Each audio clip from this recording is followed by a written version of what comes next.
Assalamualaikum warahmatullahi wabarakatuh. Waalaikumsalam warahmatullahi wabarakatuh. Alhamdulillah hamdan katsiran thayyiban mubarakan fih kama yuhibbu rabbuna wa yarda. Allahumma shalli ala sayyidina Muhammad wa ala ali sayyidina Muhammad.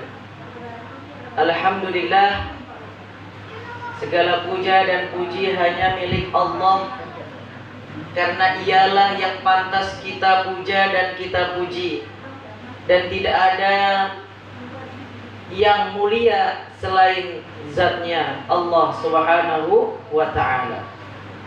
Alhamdulillah, di malam yang ke-8, enggak 10 belum, udah nawar pula ya, ke-8. Alhamdulillah, di malam yang ke-8 ini Allah masih kembali mengumpulkan kita, mempertemukan kita di bulan di mana Allah Subhanahu wa ta'ala tiap malam membebaskan hamba-hambanya dari api neraka.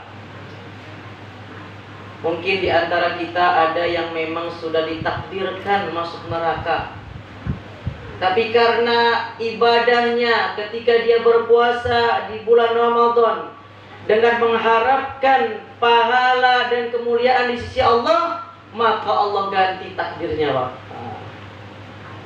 Bulan di mana setiap hari surga itu diseru, "Wahai surga, berhiaslah engkau untuk menyambut hamba-hambaku yang berpuasa." Bulan di mana siapa yang berpuasa dengan mengharapkan ridho Allah, maka dosanya yang lalu diampuni. Dosanya yang lalu, Pak. Dosa kita udah berapa ini?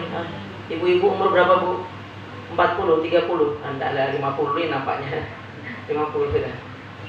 Udah berapa dosa udah kita kumpulkan. Dengan adanya kita berpuasa mengharapkan ridho Allah, Allah hapus dosa kita, dan Allah tidak peduli seberapa banyak dosa kita tuh. Maka hadirkan Allah Subhanahu wa ta'ala sebagai bentuk syukur kita kepada Allah, karena Allah memberikan kita kesempatan di bulan Ramadan ini. Baru saja tadi pagi, Pak, jam 3, warga RT 69 tuh meninggal. Padahal baru sama-sama jam 3 mau sahur, udah dipanggil, Pak. Maka hari ini kita masih diberi kesempatan. Maka mari kita bersyukur kepada Allah. Dengan kesempatan yang indah ini, Allah berikan kita untuk bisa beribadah di bulan Ramadan. Bagaimana cara kita bersyukur kepada Allah? Setidaknya di bulan Ramadan ini, mari kita tingkatkan 3 amal ibadah kita. Apa yang pertama? Kita sama-sama mari tingkatkan sholat kita. Mungkin di luar bulan Ramadan kita baru bisa melaksanakan sholat 5 waktu. Maka bagaimana di dalam bulan Ramadan kita tingkatkan ibadah sholat kita dengan memperbanyak sholat sunnah.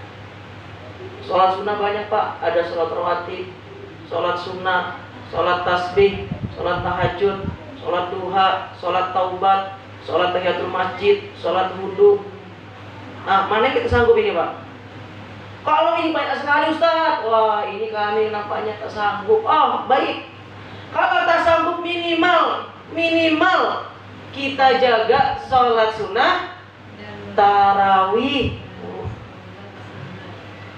Kita jaga sholat sunnah tarawih. Kenapa? Karena Nabi SAW bersabda, "Man qoma ma'al imam hatta yang sorif kutibalahu qiyamul lail." Barang siapa yang sholat tarawih bersama imam sampai selesai, maka dicatat dia sebagai orang yang sholat dari habis maghrib sampai datang subuh. Nah, itu sholatnya setengah jam, tapi pahalanya sepanjang malam. Dan salat tarawih ini jamaah yang dimuliakan Allah hanya ada di bulan Ramadan. Kalau nanti ada orang yang melakukan salat tarawih di luar bulan Ramadan, dipertanyakan, ini ajaran sesat gitu. Karena memang tarawih hanya dilakukan di bulan, maka kita jaga. Alhamdulillah, nampaknya jamaah kita sudah ada kemajuan ini ya. Yang mulai awalnya sampai sana udah mulai maju. Maka bagaimana dipertahan Bapak Ibu? Harus dipertahan ini. Rugi kita. Ini baru kita masuk babak semifinal 8 besar kita ini. Kemarin baru penyisihan, udah disisihkan ya. Sekarang kita masuk 8 besar ini. Jangan sampai kita tereliminasi lagi. Jangan sampai kita orang yang gugur di medan pertempuran, di medan perjuangan Ramadan untuk mendapatkan gelar takwa. Siap Bapak Ibu? Siap Bapak Ibu? Siap. Insya Allah siap. Tolong dipertanyakan, saya hafalin nanti nih wajah-wajahnya. Ini seminggu lagi saya kesini, kalau berkurang lihatin. Ijazah Pak, insya Allah Pak, kita lihatkan ya. Ini yang pertama. Yang kedua, kita perlu tingkatkan membaca Al-Quran. Syahrul Ramadan allazi unzila fihil Quran. Bulan Ramadan ini adalah bulan diturunkannya Al-Quran. Tempatnya ulang tahun Al-Quran ini bulan Ramadan Bapak Ibu. Maka siapa yang membaca Al-Quran, menghafalnya, mentadaburinya, maka Al-Quran akan menjadi temannya baik di dunia, di alam kubur, sampai di akhirat. Ini hebatnya syafaat Al-Quran dengan syafaat yang lain, Bu. Syafaat Al-Quran bukan hanya memberikan pertolongan kepada orang yang membaca, tapi juga memberikan pertolongan dan kemuliaan bagi bapak ibu dari anak yang membaca. Bapak ibu yang membaca Al-Quran, seandainya orang tua kita dalam alam kubur disiksa, diberhentikan Bu. Kenapa? Malu Allah. Masa anaknya di atas muka bumi ngaji, bapak ibunya di alam kubur disiksa. Inilah kehebatan Al-Quran. Bahkan Al-Quran akan memberikan syafaat kepada orang sebelum dia disiksa. Ini hebatnya Bu. Kalau contoh ya Bu, syafaat seorang anak kepada orang tuanya. Ini orang tuanya nyemplung dulu ke neraka. Si anak masuk surga, nyari kok bapak ibu saya nggak ada. Maka dia mencari di neraka, ternyata di neraka bapak ibunya. Maka dia minta kepada Allah agar bapak ibunya ikut bersama dia ke surga. Ini syafaat anak ke orang tua. Syafaat kawan, ini seperti ini Pak. Kita sama-sama sholat berjamaah. Contoh saya insya Allah, contoh lewat ya. Saya semoga masuk surga ya kan. Saya masuk surga. Saya cari di surga kok nggak ada Ustaz Herman. Ternyata beliau di surga Firdaus. Ini kan saya kalah jadi saya. Syafaat kawan gitu Pak. Kita ke surga. Kawan saya yang dulu sholat tarawih bareng kok tak ada ya Allah. Ternyata di neraka. Makanya kalau ya Allah itu dulu bareng sama saya, buka puasa bareng di masjid. Saya nggak mau, saya mau masuk surga sama dia. Oh, dipersilakan Allah. Tapi kalau syafaat Al-Quran, ketika kita dipanggil, hai fulan sini, kamu di dunia melakukan dosa ini, betul. Ini, ya betul. Ini, betul. Ya sudah, tempatmu neraka. Mau diantar ke neraka, datang Al-Quran Pak. Ya Allah, tunggu dulu ya Allah. Kenapa? Dulu dia di dunia menahan ngantuk untuk membaca aku ya Allah. Menahan panas-panas dia untuk membaca aku ya Allah. Dia tahan dirinya dari laparnya, hausnya untuk membaca aku ya Allah. Maka hari ini izinkan aku menolongnya ya Allah. Apa kata Allah? Allah berfirman, kalau begitu aku serahkan dia samamu. Bawalah. Tidak jadi nyemplung Pak. Jadi syafaatnya Al-Quran menolong kita sebelum kita dicemplungin ke neraka. Ini hebatnya Al-Quran Pak. Maka rugi kalau di bulan Ramadan ini kita belum ada sama sekali mau membaca Al-Quran. Ini yang kedua. Yang ketiga adalah memperbanyak sedekah, memperbanyak infak, baik dengan harta, tenaga, ataupun pikiran. Karena kenapa? Kalau kita di Ramadan ini pelit-pelit Pak, Bu, kita khawatir nanti di akhir Ramadan ini ada yang namanya membayar zakat. Kalau kita dari awal Ramadan sudah enggan untuk berinfak, baik tenaga maupun yang lainnya, maka nanti khawatir males zakat, tidak mau zakat. Kalau sudah tidak mau zakat, alamat akan sesat, alamat akan hancur. Maka dengan Allah Subhanahu wa taala, di bulan Ramadan setidaknya kita berusaha meningkatkan 3 amal ini. Yang pertama tadi apa?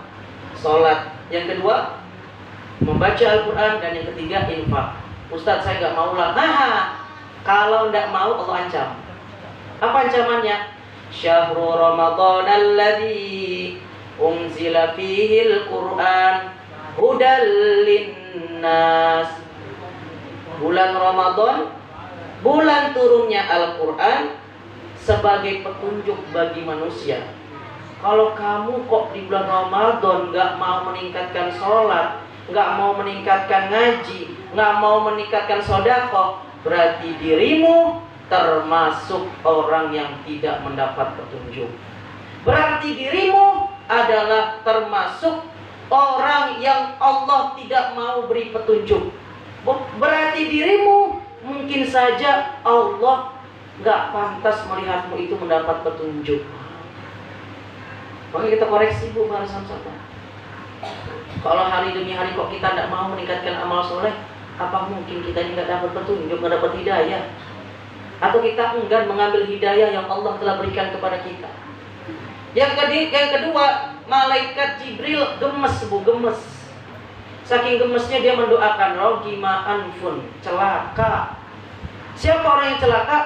Man adraka Ramadan falam yughfarullah. Dia mendapati bulan Ramadan tapi dosa-dosanya kok nggak diampuni. Kok bisa nggak diampuni? Dia nggak mau puasa, nggak mau sholat taraweh, nggak mau, malah gangguin orang, main petasan orang lagi sholat taraweh kan? Gimana mau diampuni dosanya? Maka ketika malaikat Jibril berdoa seperti ini, Nabi Muhammad ikut-ikutan. Apa yang Nabi Muhammad katakan? Amin, amin, amin. Nabi Muhammad setuju. Orang yang tidak mau meningkatkan ibadahnya di bulan Ramadan adalah orang yang celaka. Maka dengan Allah Subhanahu wa taala kita sama-sama niatkan dulu Bapak Ibu. Kita niatkan bagaimana diri kita ini bisa meningkatkan amal ibadah kita. Masalah nanti karena kita sibuk, mungkin pekerjaan kita atau lain sebagainya, itu urusan belakangan. Tapi niatkan, tekadkan, azamkan kita mau benar-benar berubah. Ingat Bapak Ibu, Allah berikan kita kesempatan hidup di Ramadan ini bukan karena kita hebat, tapi karena dosa kita masih banyak, kelalaian kita kepada Allah masih banyak, maksiat kita masih berlimpah.